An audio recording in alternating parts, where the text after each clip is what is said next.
Graça e paz, irmãos. Agradeço aos irmãos por fazer o esforço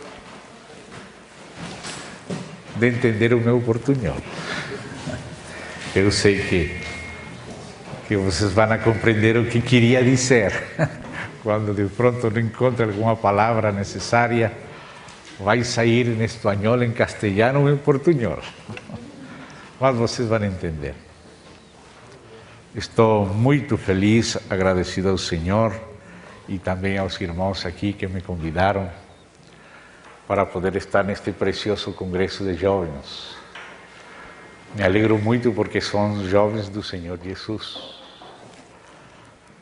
São pessoas que Deus escolheu para os últimos tempos.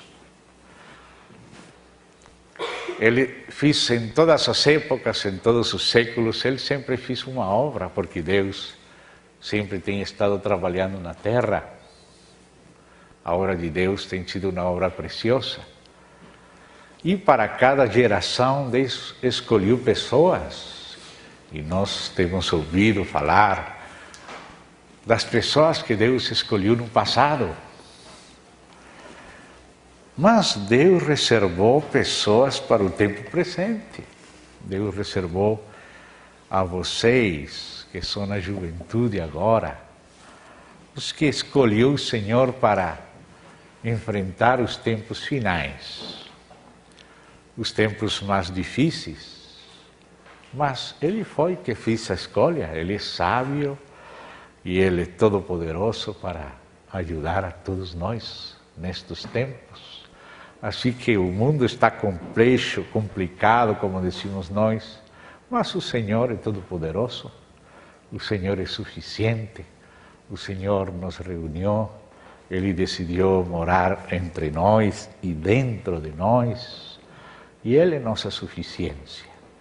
Ele nos reúne debaixo das suas asas porque Ele nos ama, Ele nos alimenta, Ele nos prepara, Ele nos capacita para estes tempos.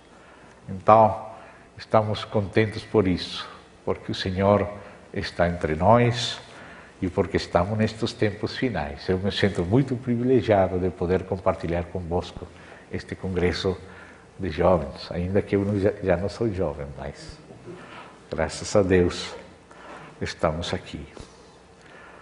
Vamos a inclinar ao Senhor nosso coração, vamos orar.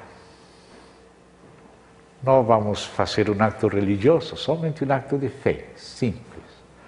Vamos dizer, Senhor, o Senhor prometeu estar conosco todos os dias e o Senhor está hoje conosco.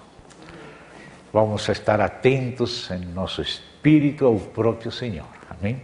Eu com vocês, todos juntos, temos espírito e com nosso espírito nós podemos, como um radar, seguir o espírito do Senhor. Amém? Vamos estar mais atentos a Ele que qualquer outra coisa, se desejam. Amém. Querido Pai,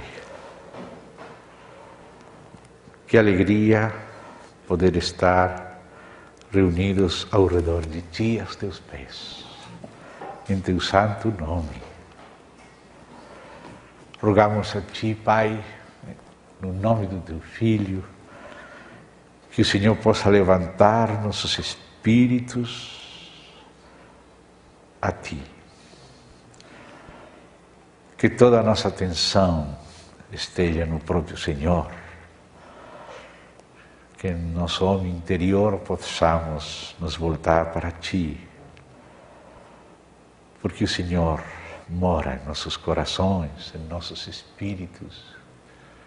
E queremos, Senhor, aprender a Te seguir em espírito. Querido Pai, rogamos que o Senhor possa nos falar. O Senhor nos conhece, o Senhor nos ama, o Senhor nos tem recolhido ao seu coração. E agora estamos alegres de estar aqui e não em outro lugar. Pedimos a Ti, querido Pai, que pelo Teu Santo Espírito o Senhor fale a Sua preciosa palavra a nossos corações. Que nossos corações fiquem prendados de Ti.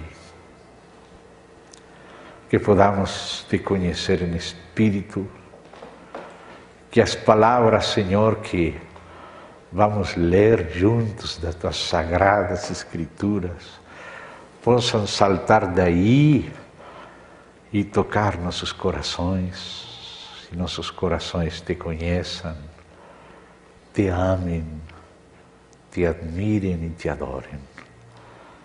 Queremos te servir, Senhor. Estamos lembrando a promessa que o Senhor fez, que nos últimos dias derramarias o teu Espírito sobre os jovens e as jovens. E aqui estamos, Senhor, aqui estão teus jovens, aqui estamos os pequenos, Senhor, para que o Senhor possa, conforme prometido, derramar teu precioso Espírito, fazer uma obra no profundo de nosso ser, que possamos te conhecer, te amar e te seguir. A ti seja glória entre nós, ó Pai, no precioso nome de Jesus Cristo. Abençoa e conduz-nos na palavra que consideraremos na tua presença. E seja teu próprio Espírito que abre nossos olhos espirituais e possamos te compreender na tua própria palavra, no nome precioso do Senhor Jesus. Amém. Gostaria de começar lendo uma expressão interessante que está no capítulo 30 do livro dos Provérbios. A maioria dos provérbios deste livro foram escritos por Salomão, mas não todos. Também Salomão incluiu provérbios de outros sábios. Ele compôs provérbios e ele também fez conhecer provérbios coletados por ele de outros sábios. E no capítulo 30 aparecem uns provérbios escritos por um homem chamado Agur, filho de Jaque. Palavras de Agur, filho de Jaque. Vou ler o verso 4 do capítulo 30 dos Provérbios.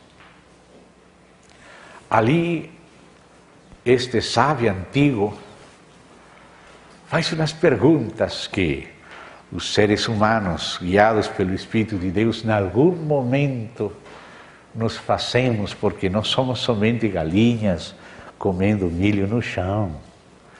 Somos pessoas, somos seres humanos, feitos à imagem e semelhança de Deus. E então, como se fala, o sangue tira chama. Somos humanos, não somos animais só. Alguma coisa temos que perguntar. Acho que todos temos perguntado algo, se ainda não estamos dormidos. Mas quando acordamos, perguntamos. Olha as perguntas de Agur, filho de Jaque, aqui no verso 4 do capítulo 30. Quem subiu ao céu e desceu? A pergunta. Quem subiu ao céu e desceu? Para nos contar o que há no céu. Quem encerrou os ventos nos seus punhos? Está observando a natureza e pergunta: quem? Quem fez isto? Quem amarrou as águas na sua roupa? Quem estabeleceu todas as extremidades da terra? Porque tudo tem limites. Mas quem estabeleceu? E, finalmente, ele faz uma pergunta interessante, que tem a ver com o tema deste congresso de jovens. Qual é o seu nome? Mas o Espírito Santo não parou aí. Até aqui estava perguntando por alguém, por Deus. Porque quem subiu ao céu, quem que fez o céu, quem fez tudo, qual é o seu nome? Mas acrescenta, conduzido pelo Espírito Santo, uma outra pergunta. Ele não terminou aqui.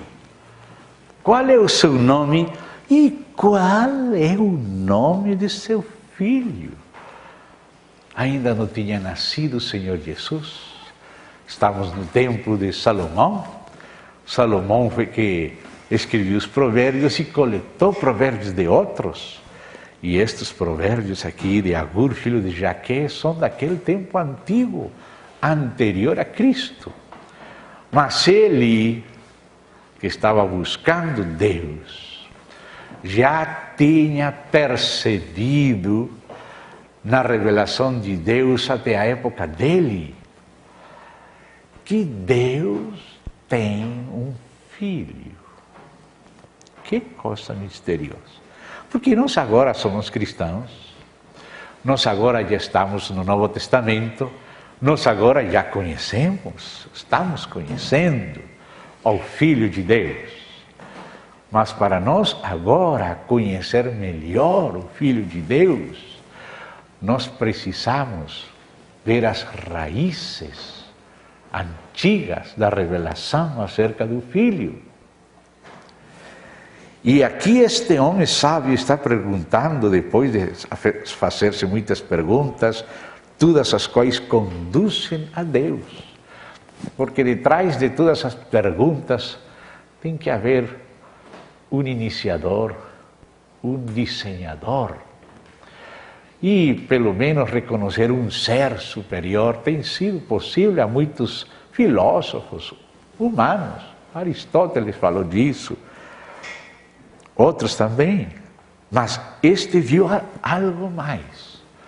Não perguntou somente pelo nome de Deus, perguntou também pelo nome do Filho de Deus.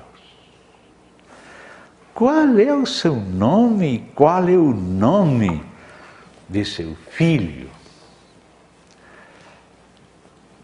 No começo, nós quizás não enxergamos tudo o que significa que Deus tenha um filho. Quizá, na primeira aparência do assunto, parece algo irrelevante, algo que às vezes até pode parecer interessante, mas quando vamos conhecendo a Deus, porque mais importante que paisagens, que coisas, o mais gostoso de conhecer são as pessoas, porque as paisagens podem chegar até certo ponto, mas se você está sozinho na paisagem, você gostaria de estar com alguém que fosse uma pessoa.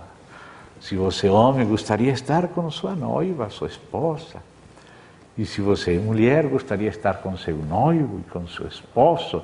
Assim desfrutaria melhor da paisagem. Porque o mais precioso não são coisas. O mais precioso são as pessoas. Claro que agora, pelo pecado, também o mais monstruoso são as pessoas. O mais terrível tem sido feito por pessoas. Mas, de todas maneiras, Deus tem passado pela terra e Deus tem trabalhado com pessoas e as coisas mais valiosas têm sido conseguidas em pessoas. O mais precioso que Deus fez entre todas as coisas foram pessoas. Ele fez pessoas no mundo espiritual, ele fez serafins, querubins, arcanjos, anjos. E também ele fez seres humanos, à sua imagem e conforme a sua semelhança, segundo o seu propósito original. Às vezes, essas frases para nós, já quizá aprendidas de memória, às vezes até não têm sentido. Mas o Espírito Santo pode nos conduzir ao sentido dessas frases. O Deus que é tão Deus que tem um filho, estabeleceu esse filho que ele tem desde a eternidade como protótipo para fazer o ser humano. Quando ele falou, façamos o homem, varão e fêmea, a nossa imagem, Deus mesmo está confessando com suas próprias palavras que Deus tem uma imagem, que Deus se expressa, se revela como Ele é através da sua imagem.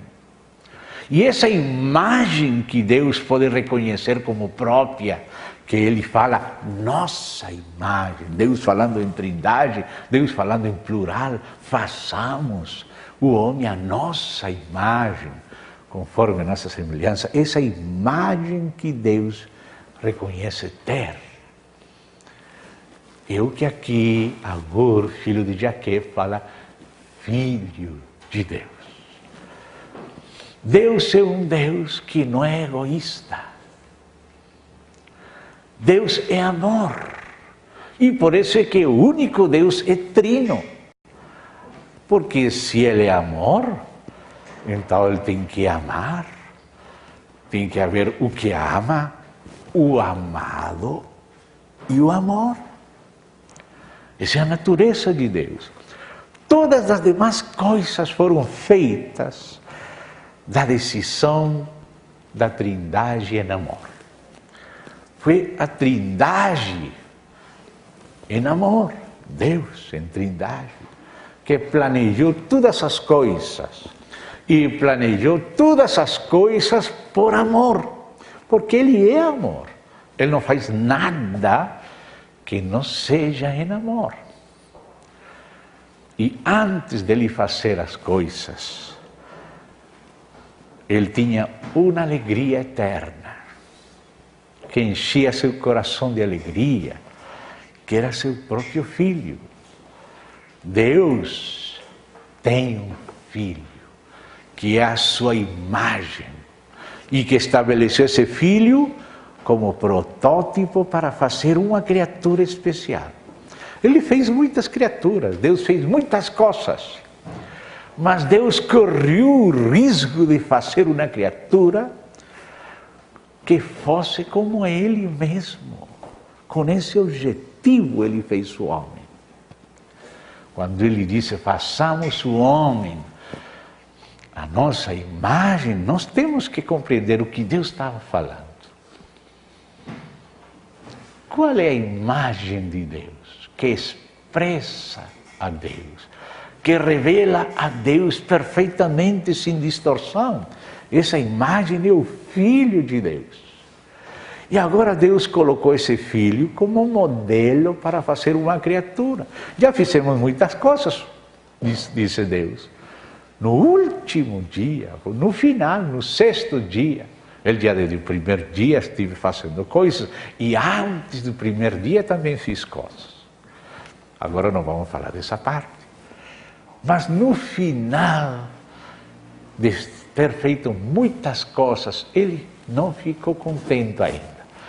Ele não encontrou repouso ainda. Ele só veio repousar. Ele só veio descansar quando ele tomou a decisão eterna de dizer, façamos. Aí está o Pai, o Filho e o Espírito Santo falando, tomando uma decisão. Façamos o homem. Já fizemos muita coisa, mas não temos feito o melhor. Quando uma pessoa é correta e boa, se não faz o melhor, não fica tranquila. E Deus, se não fazia o homem a sua imagem, conforme a sua semelhança, Ele não ia descansar. Porque Ele é Deus. As obras dele são excelentes. E se Ele não fazia uma obra excelente, então, Ele mesmo não estava contente. E Deus correu esse risco. Fazer uma criatura à sua própria imagem. Já antes da fundação do mundo, Deus tinha um filho. E Deus colocou esse filho como modelo para o ser humano, varão e fêmea. E disse, façamos o homem a nossa imagem. Então, para nos compreender um pouco a nós mesmos e para compreender o alto chamamento que Deus nos tem feito, a razão pela qual somos como somos, nós temos que colocar muita atenção no que Deus fala acerca de nós. Mas desde a primeira vez, desde a primeira palavra que Deus falou de nós, Ele nos relacionou com Cristo desde o mesmo princípio. Ele nos fez em relação com Cristo, em função de Cristo. Porque Ele falou, façamos o homem à nossa imagem. Aí temos nós que nos deter mais tempo. Temos que olhar para Deus lendo essa palavra, Senhor, que significa isto? Da sua imagem? Porque se nós compreendemos o que é a imagem de Deus, vamos compreender nosso destino, como fomos preparados, a potencialidade que tem um ser humano nas mãos de Deus. Nós somos animais, o diabo também quer nos fazer a imagem dele. Quando você vê aqueles conjuntos de rock, todos que parecem vampiros, hein? Com aquela língua assim como serpente, parece demônios. O diabo está brincando com os seres humanos. Deus falou que nos queria fazer e nos fez a sua imagem, e o inimigo veio se burlar de Deus e de nós, nos querendo fazer, rebaixar, distorcer a imagem dos demônios. E muitos jovens acham que isso é glorioso,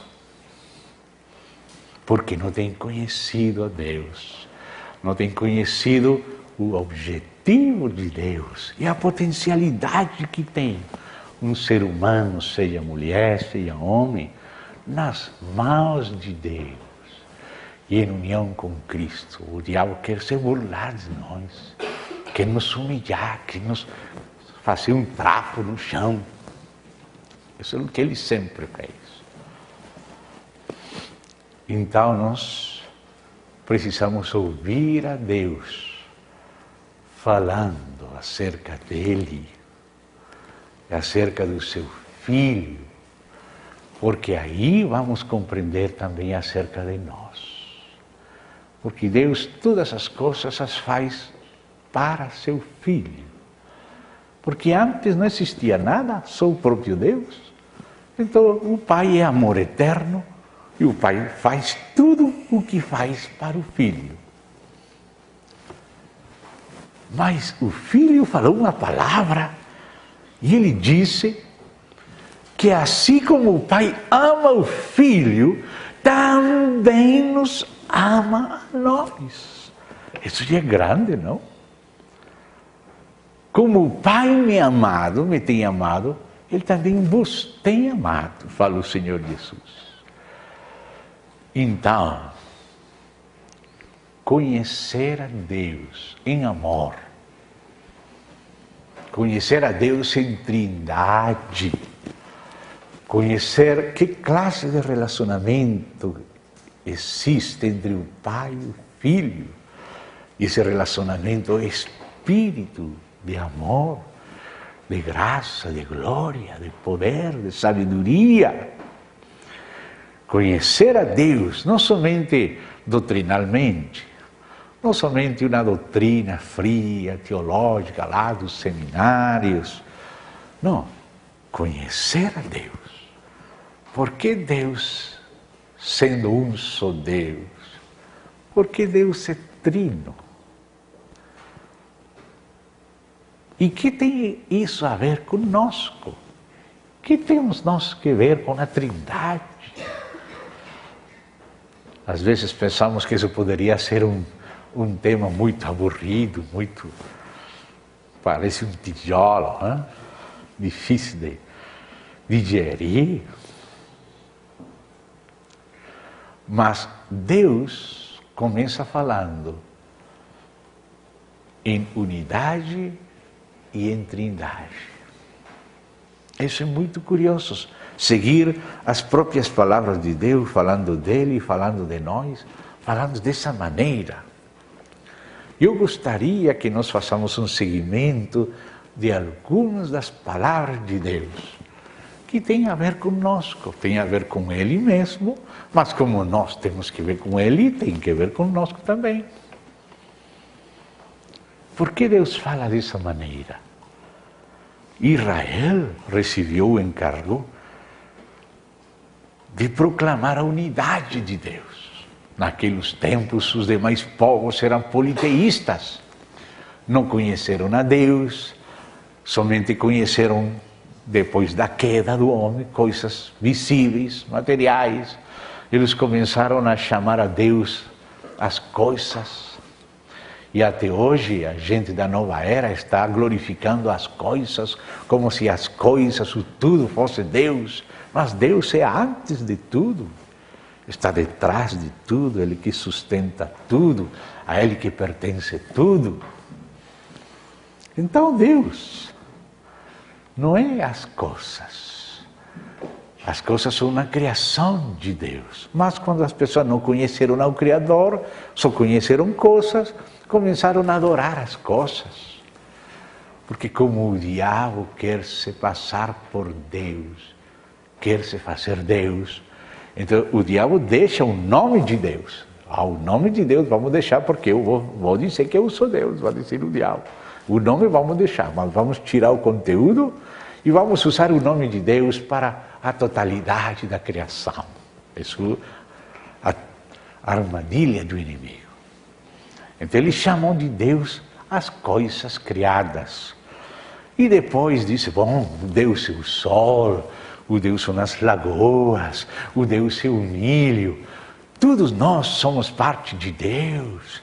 E aí quando a criatura virou Deus, o bem e o mal, tudo é Deus. O mal também é Deus como o bem. E aí o diabo foi colocando a cauda dele lá dentro, na sopa. Assim uns pouquinhos. Tudo é Deus. O mal é parte de Deus. E aí o mal foi apresentado como bem. E o bem como mal. Mas a criação não é Deus. A criação não era. Só subsiste em Deus. As pessoas hoje adoram a natureza. Dizem, nossa mãe natureza, como se ela fosse a mãe. Mas, que é o mais glorioso que existe na natureza? Não somos nós, os seres humanos? Nós falamos a mãe natureza, mas e a mãe natureza? Nós não somos parte também da natureza? E nós não somos melhor que as flores, melhores que as vacas, que as árvores, que tudo? O ser humano é o melhor que tem a natureza. Mas acaso nós, o melhor que tem a natureza, nós fizemos alguma coisa? Nós somos mães ou pais de alguma coisa? Verdade que não? Nós não fizemos nada. Ele que nos fez. Ele que fez tudo. É Ele que merece a adoração e a gratidão. É Ele, é Deus. Não a natureza. Mas o diabo sempre quis roubar a glória de Deus e levar a água para o moinho dele. E ele tem feito isso dessa maneira. Então, naquele tempo, quando a natureza foi chamada de Deus, e o sol foi chamado de Deus, e a lua foi chamada de Deus, e as estrelas também, e o milho, e as águas, as correntes. Então havia politeísmo, muitos deuses.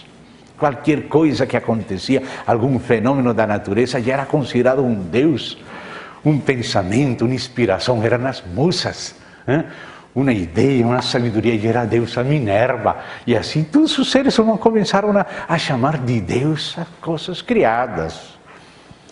Então, Deus, através de Israel, revelou que Ele é um só Deus. E o objetivo do testemunho que recebia Abraão, Isaac, Jacó, o Deus de Isaac, de Abraão, Isaac e Jacó, era que Deus é um só Deus. Que a deidade, a divindade é um só Deus. E essa foi a principal confissão de Israel. O credo básico da confissão de Israel, que até hoje os judeus ortodoxos, não, você conhece lá no Muro das Lamentações, isso que estão falando. E os muçulmanos também. E os cristãos também falamos que Deus é um só Deus. Mas quer dizer que o único Deus não é trino? Não. Deus é um só Deus como ser, a essência divina é somente uma, a natureza divina é somente uma. A essência divina é o que é próprio de Deus, incomunicável ao outro ser. A essência é o que faz que um ser seja como ele é, e a essência divina é o que faz que Deus seja Deus. Portanto, a essência divina se refere aos atributos incomunicáveis de Deus. Mas a natureza divina se refere aos atributos comunicáveis de Deus. Por exemplo, sua retidão, sua justiça, sua moralidade, seu amor, sua misericórdia, são atributos comunicáveis de Deus. Então, os atributos comunicáveis de Deus se referem à natureza divina. E os atributos incomunicáveis, como que Ele é eterno, divino, onipotente, onisciente, onipresente, etc. Isso se refere à essência divina. A essência divina se refere ao que é próprio somente de Deus. E a natureza divina se refere ao caráter dele, que ele quer compartilhar com suas criaturas, e ele quer que seus filhos e filhas sejam como ele é, tenham o seu caráter, participem da sua natureza. Então, a essência divina é uma. O Pai, o Filho, o Espírito Santo têm a natureza e a essência divina. A essência é uma, a natureza divina é uma, mas o único Deus, o único ser divino, com essência e natureza divina, aparece e se revelou no resto da Bíblia como trino. O único Deus de Israel é trino. E isso não é que a igreja fale somente porque a igreja decidiu falar assim, não. Porque Deus se revelou como trino na palavra de Deus. Só que no tempo de Israel, como o resto das nações eram pagãs, eram politeístas, a ênfase de Deus no Antigo Testamento era na unidade de Deus. Mas já ainda no tempo dele falar da sua unidade, já ele deixava algumas luzes acerca da sua trindade na unidade. Quando estou falando de trindade, não estou falando de triteísmo, que é diferente. Triteísmo quer dizer três deuses.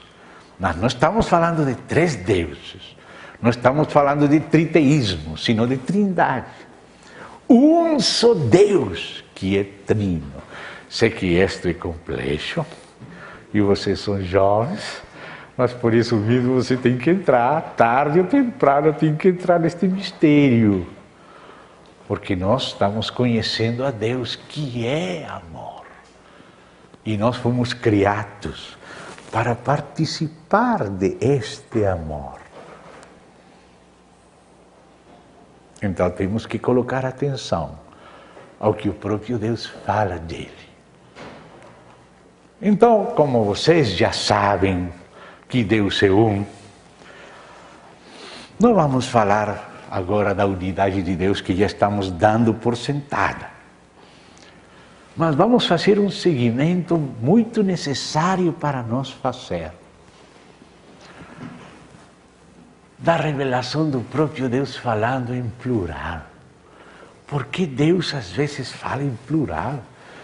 Mas se Ele fala eu sou, nós entendemos. Mas se Ele fala nós somos, aí fica mais estranho para nós. Mas precisamos conhecer isso para conhecer o Filho de Deus. Para conhecer a relação entre o Pai e o Filho. Essa relação é Espírito que provém do Pai e do Filho e que vem na igreja. E é o Espírito do Pai e do Filho que nos faz família. Os noivos vão compreender muita coisa do noivado se compreendem espiritualmente, não só intelectualmente, mas espiritualmente a Trindade. Sim, vamos falar de noivado, todos os jovens vão ficar contentes. Mas se vamos falar da Trindade, que tema é esse da Trindade? Mas quando você descobre o relacionamento da Trindade com o noivado, você vai gostar da Trindade agora. Porque família é expressão da Trindade entre pessoas. Se não conhecemos a Deus em Trindade, não vamos entender família, não vamos entender noivado, não vamos entender amor, não vamos entender igreja, não vai haver sociedade que tenha saúde, só vai haver patada para lá, patada para lá. E a dança agora é punk, não? Tudo contra tudo. Verdade? Se parecem mais ao diabo que a Deus. O casamento parece um vals bem antigo, sabe? Meu irmão hoje em dia tem 56 anos, está falando de vals. Mas você me compreende. Você sabe como dança o vals? Vão juntos para lá, não? Vão juntos para cá, todos juntos, é diferente do pum. Pum não vai todos juntos, vão para lá, outro para cá, tudo contra tudo. Parece que está numa panela de pressão, todos contra todos, vai explodir. Quando termina a festa, pum, todos têm aqui, bola aqui, outra bola aqui, tudo. Verdade? Não é assim? Mas o Senhor nos está conduzindo a outra classe de relacionamento. Nós vamos conhecer relacionamento na sociedade, na igreja, na família, no noivado, quando conheçamos o Espírito da relação que é entre o Pai e o Filho. Que o Deus único tem um Filho, que não faz nada sem o Filho. Planeia tudo com o Filho, faz tudo com o Filho e para o Filho e no Filho, com Ele, por Ele, para Ele. Eu sei que as jovens vão gostar que o noivo faça as coisas com elas, verdade? Ele fazendo tudo sozinho por lá, não. Ela quer que ele introduza ela, verdade? Tudo juntos, juntinhos, fazendo tudo juntos. Não é isso bom? Verdade? Um marido sem esposa, sozinho. Você vai entendendo que tem relação, se dá conta que tem relacionamento, isto. Você vai enxergando lá dentro que isto tem muito a ver com tudo. Você vai enxergando, os jovens vão enxergando a importância de conhecer a relação do Pai com o Filho no Espírito. Isso que parece tão teológico é sumamente prático. Só quando conhecemos como é que é Deus, os maridos aprendem a tratar bem as suas mulheres.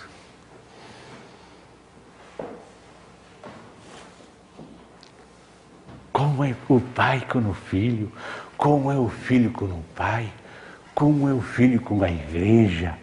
tudo isso se reflete na relação do casal, do jovem, da jovem, do esposo novo, da esposa nova. Quando conhecem a Deus, vai ser um noivo bom. Se não conhece a Deus, vai ser um noivo punk. Ou funk, qualquer dos dois. É diferente, há uma grande diferença. Então, vocês veem que isto é muito prático. Isto não fica lá na teoria. Isto desce mesmo, desce a nosso coração, desce a nosso caráter, nos muda. Quando conhecemos a Deus, conhecemos a retidão de Deus, a nobreza de Deus, a lealdade de Deus se expressa nesse relacionamento do Filho e do Pai, no Espírito. Aí você começa a ser uma pessoa reta na casa, com a noiva, se é varão, com o noivo, se é mulher. Depois, quando se casam, com os filhos, na igreja, porque Jesus falou assim, olha como ele falou. Ele fez uma oração, está lá em João 17. Ele disse assim, Pai, como tu, ó Pai, em mim, e eu em ti, que eles sejam um em nós. Você vê como a Trindade desce lá do céu para a terra? Como? Como tu, ó Pai, em mim e eu em ti. Assim como o Pai é no Filho e o Filho é no Pai, que eles, nós, os filhos e filhas de Deus, sejamos um, e ele disse, em nós. Ou seja, esse nós, que é o Pai, o Filho, no Espírito. Ou seja, a realidade da Trindade. A Trindade fluindo a maneira de amor. Que eles sejam um em nós. Nós não vamos conhecer o amor sem conhecer a Trindade. Sem conhecer o relacionamento do Pai e do Filho no Espírito.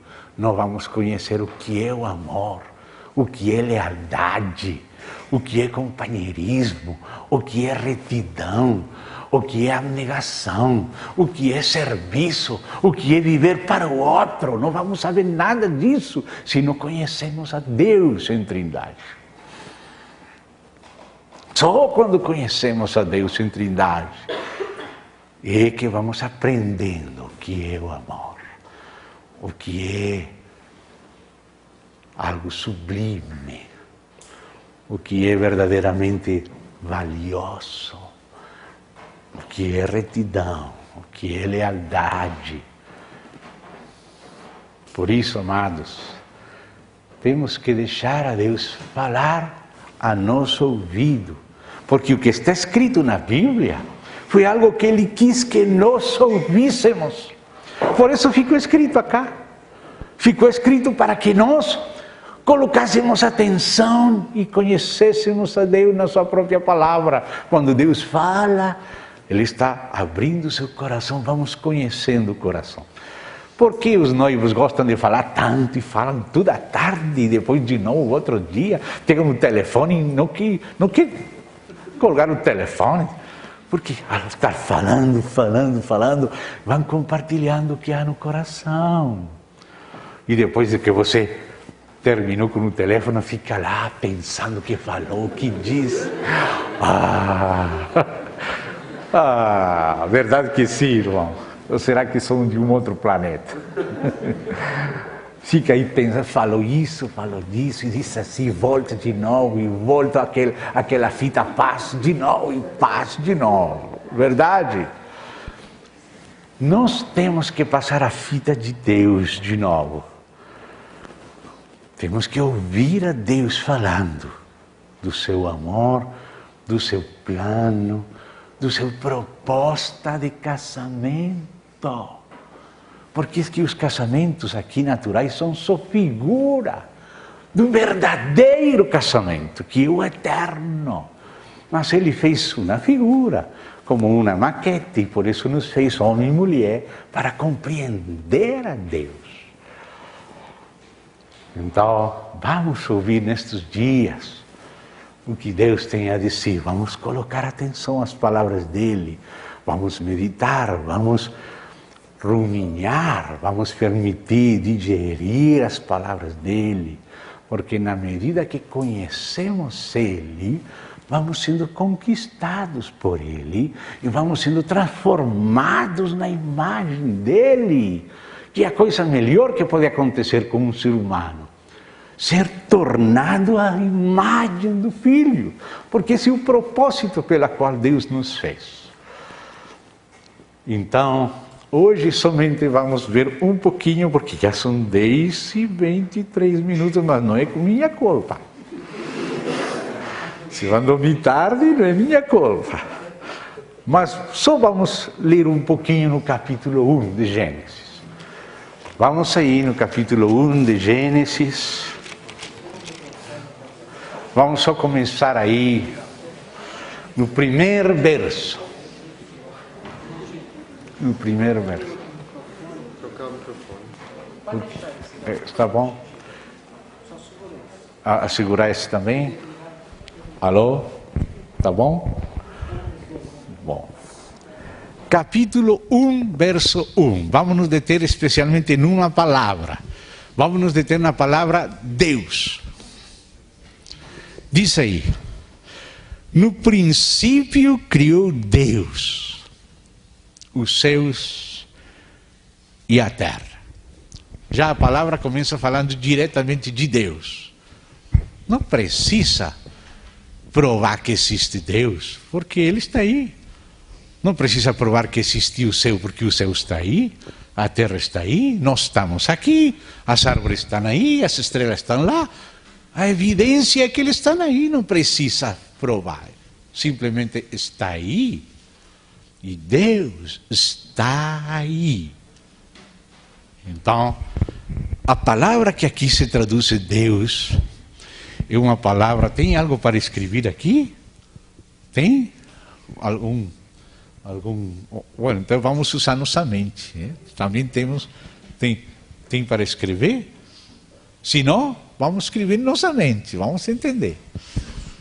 Então diz assim: no princípio criou Deus, Elohim. Obrigado. Então, aqui, irmão, por favor, agradeço.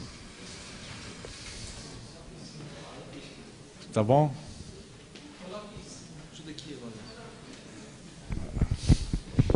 Obrigado. Então aí já nos movemos menos. Obrigado. Então a palavra Deus, que aqui aparece Deus, é a palavra Elohim.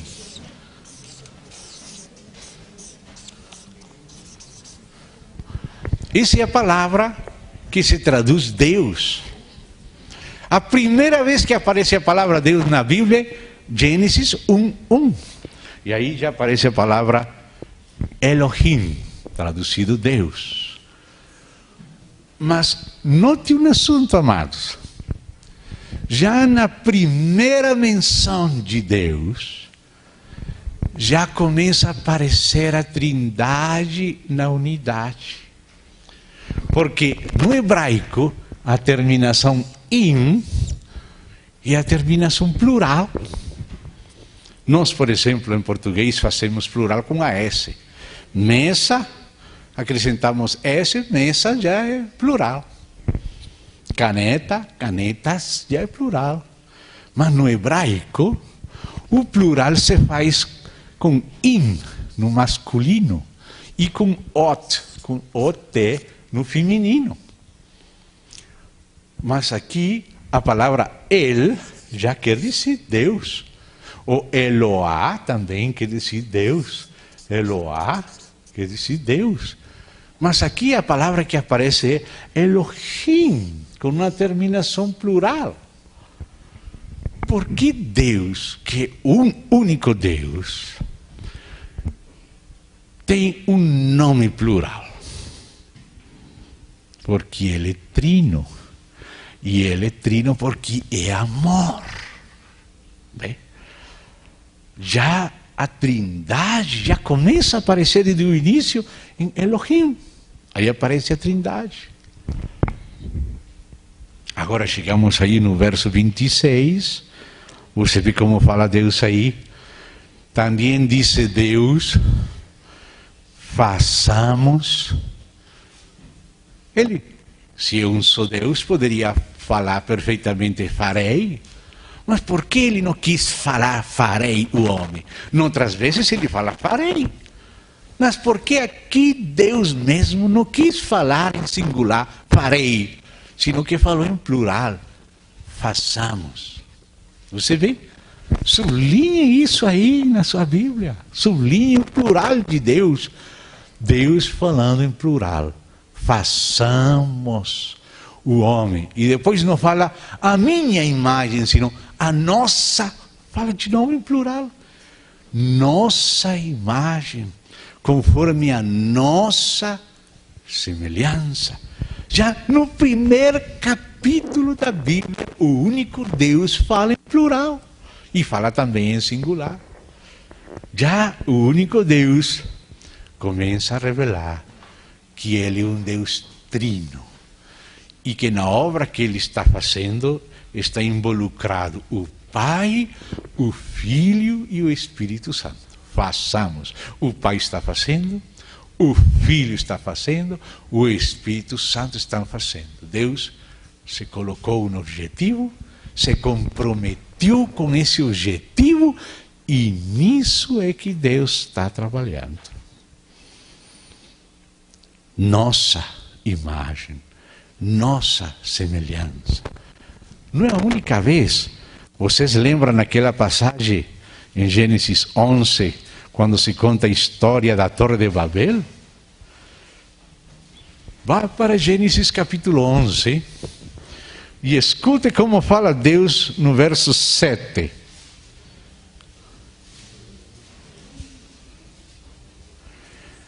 Se lemos desde o verso 5, você vai perceber que é o próprio Deus que está falando. Então, Gênesis capítulo 11, verso 5 até 7. Ou podemos ler até 9, se desejarem. Mas no verso 7 que está o plural. No verso 5 fala, Gênesis 11, 5.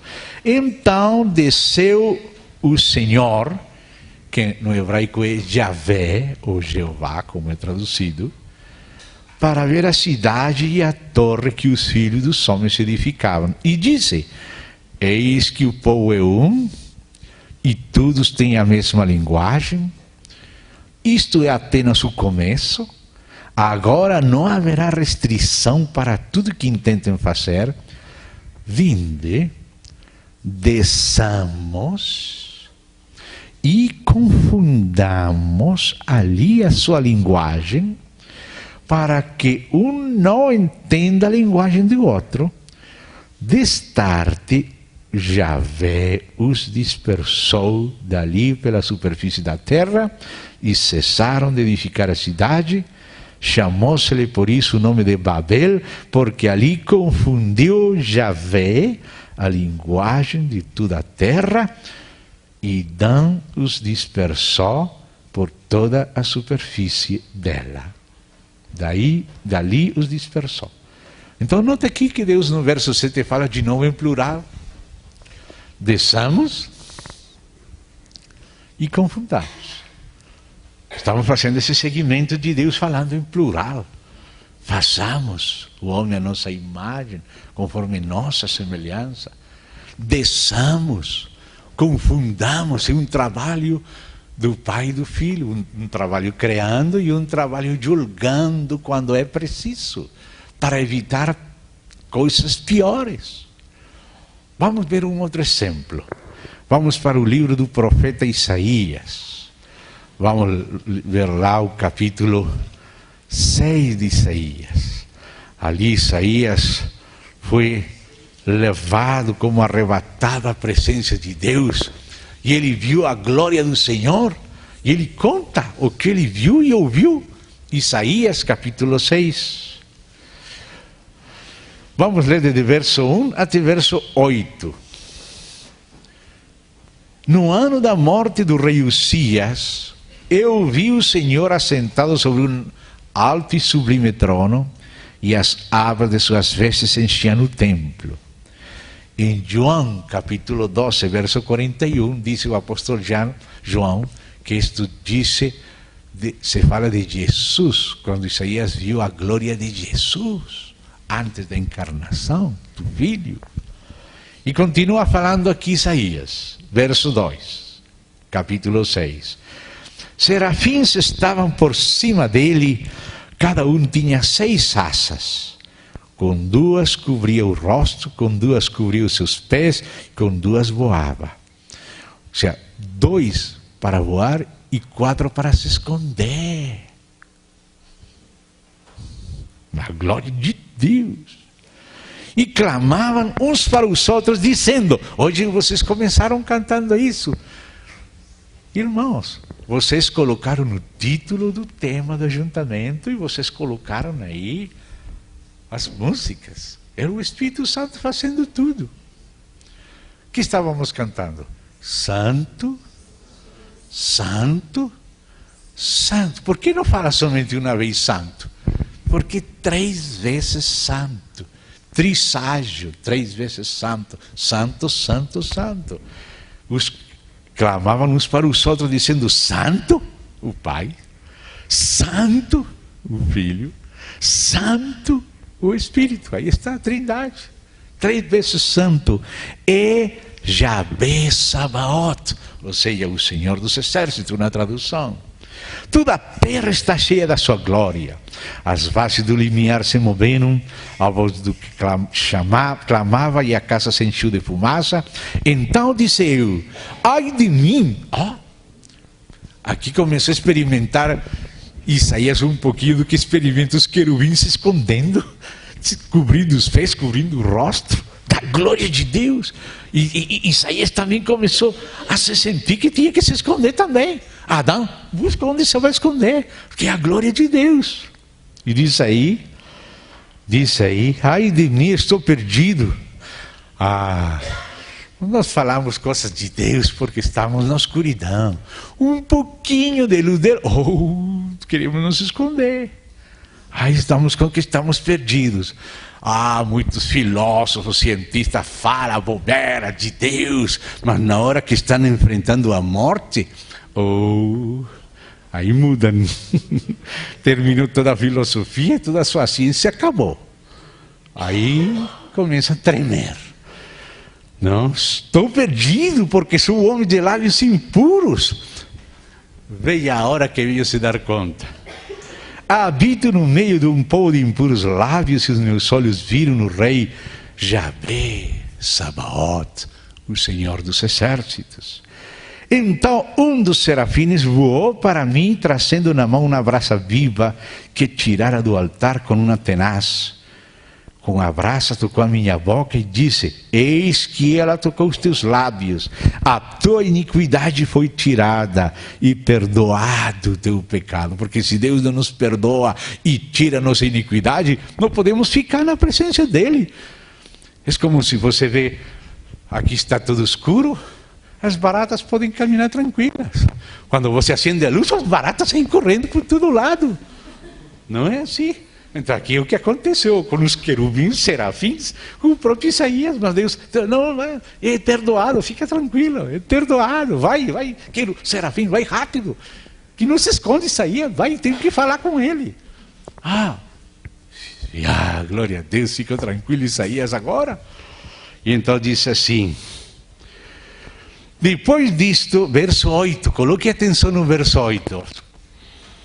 Ouvi a voz de Yahvé, do Senhor, que dizia, como fala Deus aqui? Como fala Deus? A quem enviarei? E quem há de ir por nós? Está falando Deus? E de novo fala em plural. Se dá conta? Quem há de ir por nós. Se dá conta? Por nós. Deus está falando como um Deus trino, como um Deus Pai, Filho e Espírito Santo. Santo, Santo, Santo. Quem há de ir por nós? Disse eu, eis-me aqui, envia-me a mim. Então aqui, imediatamente Deus fala para Isaías, Isaías recebe a sua comissão, começa a pregar Isaías, etc. Nós estamos fazendo um seguimento de Deus falando em plural, para revelar a trindade de Deus. Agora vamos passar para João, Evangelho de João. Vamos ler no capítulo 14. No capítulo 14. Disse o verso 9. Quando Felipe fez uma pergunta, disse-lhe Jesus: Felipe, há tanto tempo estou convosco, porque Felipe perguntou: mostra-nos o Pai e basta. E Jesus lhe disse: Felipe, há tanto tempo estou convosco e não me tens conhecido? Quem me vê a mim, vê o Pai. Como dizes tu, mostra-nos o Pai? Não crês que eu estou no Pai e que o Pai está em mim? Estou no Pai e o Pai está em mim. As palavras que eu vos digo, não as digo por mim mesmo, mas o Pai que permanece em mim faz as obras. Crede-me que estou no Pai e o Pai em mim. Crede ao menos por causa das mesmas obras. No verso 20, disse Jesus: naquele dia, quando venha o Espírito Santo, naquele dia, vós conhecereis que eu estou em meu Pai, e vós em mim, e eu em vós. Isto sim é coisa profunda, não? O que era na Trindade agora começou a nos involucrar. O Pai está no Filho, o Filho está no Pai, mas agora o Filho está em nós, e nós estamos no Filho, então nós no Filho somos introduzidos no Pai, e o Pai é introduzido em nós, estamos sendo introduzidos no amor da Trindade. Vê isso, irmãos? Tudo isso torna-se muito prático. E diz aqui, seguimos continuando lendo, verso 21. Do João 14, aquele que tem os meus mandamentos e os guarda, esse é o que me ama. E aquele que me ama será amado por meu Pai, eu também o amarei e me manifestarei a ele. Disse-lhe Judas, este Tadeu, não Iscariote: onde procede, Senhor, que estás para manifestar-te a nós e não ao mundo? Respondeu Jesus: se alguém me ama, guardará minha palavra, e meu Pai o amará, e viremos. Escute essa palavra: viremos para ele e faremos nele morada. Viremos e faremos. Quem está falando? O Pai e o Filho pelo Espírito. O Pai e o Filho viremos. Quando vem o Espírito, o Pai e o Filho estão vindo. Viremos e faremos com ele morada. Ou seja, o Pai, o Filho e o Espírito Santo fazem morada em nós. Essa é a Trindade. A Trindade já deixou de ser um tema teológico lá do seminário de 5º grau, não? Agora passou para a igreja do povo, para os jovens também. Você acha que Deus não está em você? Você recebeu o Senhor? Então quem está em você? O Pai, o Filho e o Espírito. E estão aí para que nós conheçamos como eles são. Que relacionamento eles têm? Que qualidade tem esse relacionamento? E nós vamos sendo transformados na mesma imagem. E juntos vamos expressando aquilo que vai nos enchendo. E que é o que vai nos enchendo? O Deus Trino, a Trindade de Deus nos vai enchendo para ser melhores noivos, melhores famílias, igreja, sociedade, na base da Trindade. Amém? Viremos e faremos. E no capítulo 17 já lembramos, mas vamos lembrar de novo. Aí quando o Senhor fala naquela parte, como tu, ó Pai, em mim e eu em ti, que eles sejam um em nós, se lembram? Capítulo 17, verso 21. Diz assim, leo de 20, não rogo somente por estes, mas também por aqueles que vieram a crer em mim, por intermédio da sua palavra, a fim de que todos sejam um. E como, esse é o modelo, vê? Como és tu, ó Pai, em mim, e eu em ti. Esse como é o que nós precisamos conhecer. Precisamos conhecer a Deus. Como é que Ele, o Filho no Pai e o Pai no Filho? Como tu, és tu em mim e eu em ti, também sejam eles em nós, para que o mundo creia que tu me enviaste. Isto não somente para lá, para Nova Jerusalém, para o milênio. Isso tem que começar agora, na vida da igreja, para ajudar ao mundo a crer, para que o mundo possa crer em Deus, para que o mundo possa crer em Cristo. Eles precisam ver a Trindade se formando nos relacionamentos da igreja, nos relacionamentos entre nós, entre noivos, entre irmãos, entre crentes, pais, filhos, membros do corpo de Cristo. Isso vai ajudar o mundo a crer.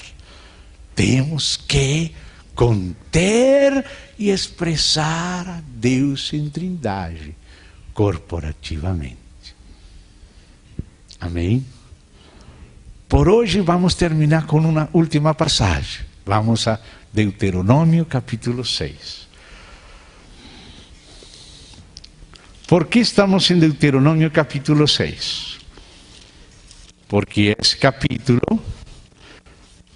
fala do credo fundamental do monoteísmo. Ou seja, a fé de Israel, que eles escrevem, colocam, levam dentro deles, colocam nas portas das casas. Esse é o credo fundamental do monoteísmo judaico, que passou para o cristianismo e passou para o islã. Só que só o cristianismo viu na unidade a Trindade. O judaísmo não viu, o islã não viu. Só o cristianismo, graças ao Filho de Deus, viu na unidade de Deus a Trindade de Deus. E escuta, o verso 4, Deuteronômio capítulo 6, verso 4, esse é o verso chave, como se pudéssemos dizer, o verso mais sagrado do monoteísmo. O coração da fé do monoteísmo é o verso 4. E esse verso 4 diz assim: ouve Israel, o Senhor nosso Deus é o único Senhor. Hoje vamos terminar considerando este e vamos descansar para poder acordar cedo, estar pronto cedo e aproveitar amanhã. Então vamos nos deter aqui um pouquinho e vamos descansar. Ouve Israel, o Senhor nosso Deus é o único Senhor. No hebraico isso tem este som: Shema Israel, Yahvé Elohenu, Yahvé Ehad. Então, a palavra Yahvé é aquele tetragrama que tem as 4 letras, que se traduz eu sou que sou. Letra Yod aqui, que parece um pequeno apóstrofe. Letra G, letra Vav, letra G de novo. Você lê daqui para lá. Yahvé, ou traduzido Jeová, que aqui é traduzido Senhor. Então diz Yahvé Elohenu. Elohim quer dizer Deus, mas a terminação nu é um sufixo que quer dizer nosso Elohim. Elohim nosso. Nosso Elohim, nosso Deus. Elohenu. Então aí já está Elohim. Está Yahvé, Elohenu, Yahvé Ehad. A palavra Ehad, vamos a aprender essa palavra aqui. Essa palavra Ehad, que fala único Deus. Escutem aqui, irmãos. No próprio coração da confissão monoteísta do único Deus, quando você vai no hebraico, você já vê a trindade lá dentro. Primeiro, veja, diz Yahvé Elohenu, Yahvé Ehad. Shema Israel, ouve Israel.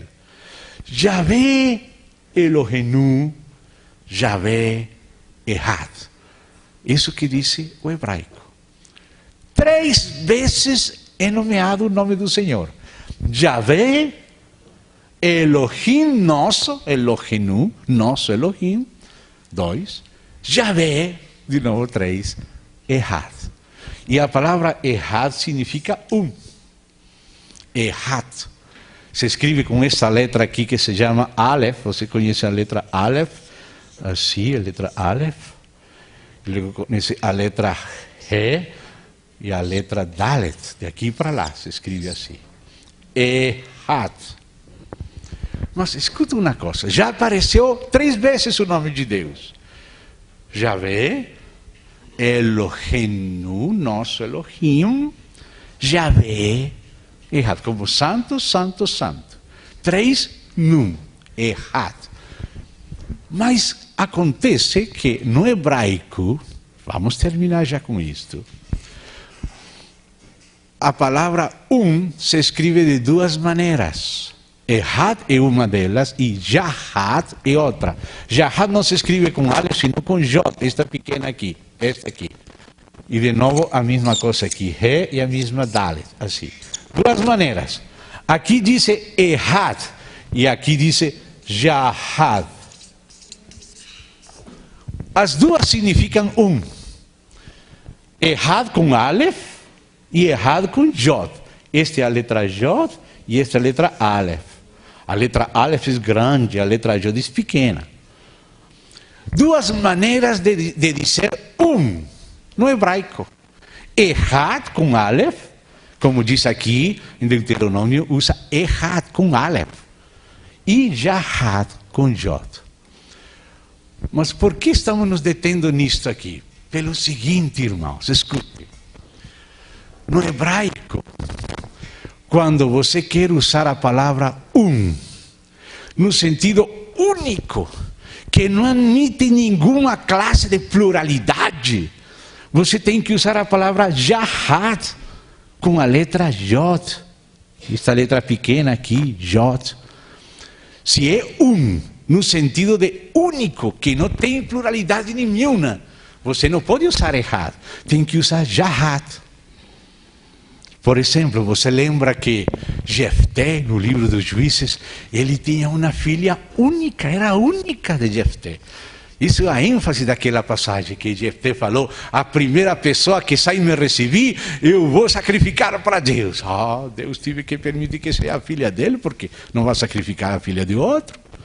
Então saiu a filha dele, era a única filha dele. A única.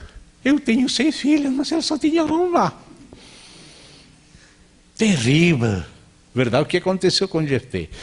A palavra única é esta aqui, Yahad. Yod, He e Dalet. Única, que não admite pluralidade. Mas, quando a unidade, quando o admite pluralidade dentro, por exemplo, disse que o primeiro dia, o dia o dia errado, tinha tarde e manhã. Tem pluralidade. Tarde e manhã. Por exemplo, disse que todo o povo se reuniu na praça como um só homem. Mas esse um só homem era todo o povo. Homem e mulher serão uma só carne, mas homem e mulher. Então, quando admite pluralidade, tem que dizer Echad, com Aleph. Se dá conta? Uma letra mais grande, Aleph. Quando é único, tem que falar Yahad, com Yod. E em Deuteronômio, capítulo 6, verso 4, onde está a confissão do monoteísmo, Deus não usa a palavra Yahad, sino que propositadamente usa a palavra Echad, com Aleph. Unidade que admite pluralidade. Por isso fala Elohenu, nosso Elohim. Him, plural. Deus, Elohim. Nu Elohenu, nosso Elohim. Yahvé, Elohenu, Yahvé, Echad. Ainda no próprio coração do monoteísmo, o lugar santíssimo da fé do único Deus, já tem indícios da Trindade. Você viu? 3 vezes é mencionado o nome de Deus, como Santo, Santo, Santo. E quando é mencionada a unidade desse único Deus, Trino, aparece o número 1 que admite pluralidade. Echad, com letra Aleph, não com letra Yod. Depois, século XII, depois de Cristo, houve um filósofo judeu muito famoso, chamado segundo Moisés, chamado Maimônides. Esse Maimônides é considerado pelos judeus como um segundo Moisés. Escreveu comentários acerca dos 613 mandamentos, escreveu a Guia de Perplexos e outros livros. Um grande homem nos judeus. Ele mudou no século XII depois de Cristo. Mudou a confissão de fé judaica e tirou a palavra Echad e colocou no credo monoteísta judaico a palavra Yahad. Mas só a partir de Maimônides, no século XII, fora da Bíblia. Mas a Bíblia, que é a palavra inspirada de Deus, fala Echad. Então, amados, hoje à noite o que fizemos foi fazer um pequeno segmento na Bíblia, mostrando como Deus, que é único, fala em plural, para nos falar do seu amor. E isto não é somente algo teológico. Isto vai trazer muitas consequências práticas se nós conhecemos ao único Deus em Trindade. Por hoje vamos descansar aqui, vamos procurar dormir cedo, para que amanhã podamos estar bem acordados e aproveitar. Vamos orar. Querido Pai, agradecemos ao Senhor esta oportunidade, esta introdução que o Senhor nos concedeu fazer.